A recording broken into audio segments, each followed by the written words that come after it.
كارمن، أنا زهقت من الأسلوب ده.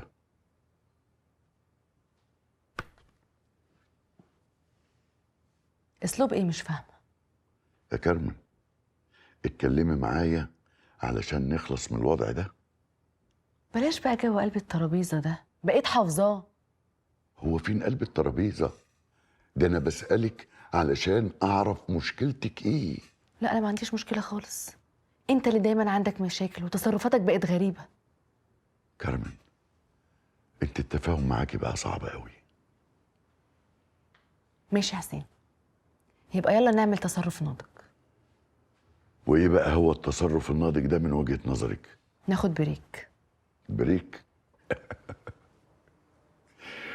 هو ده التصرف الناضج من وجهة نظرك؟ بلاش كلام فارغ. بطل بقى تقلل من كلامي. بريك يعني ندي مساحه لبعض، نشوف هنعرف نكمل في العلاقه دي ولا لا. حسين احنا لازم فعلا ناخد بريك.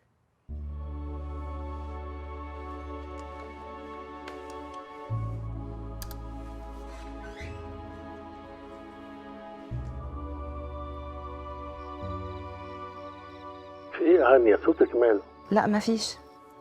انا بس كنت عايزه اقول لك على حاجه. قولي اللي انت عايزاه. ان شاء الله حتى تطلبي عينيا. بس من فضلك ما تفهمنيش غلط. في ايه يا هانية؟ انت كده قلقتيني. حسام انا عايزه نأجل موضوع جوازنا ده شويه. ليه بس؟ يعني حصل ايه؟ وحياتي عندك لو بتحبني فعلا ما تسألنيش دلوقتي، ويا ريت ما تضغطش عليا انت كمان. خلاص اللي انت عايزاه حاضر. متشكره قوي يا حسام، مع السلامه.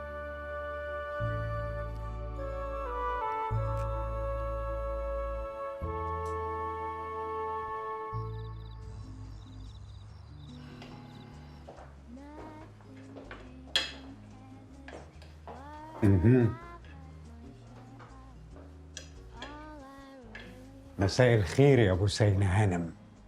وحياتك يا استاذ كامل قول طلبك بسرعه عشان انا مستعجله، زي ما انت شايف المكان بيشغل. لا لا لا لا لا، انا مش جاي لطلبات خالص، انا جاي اقول لك على خبر.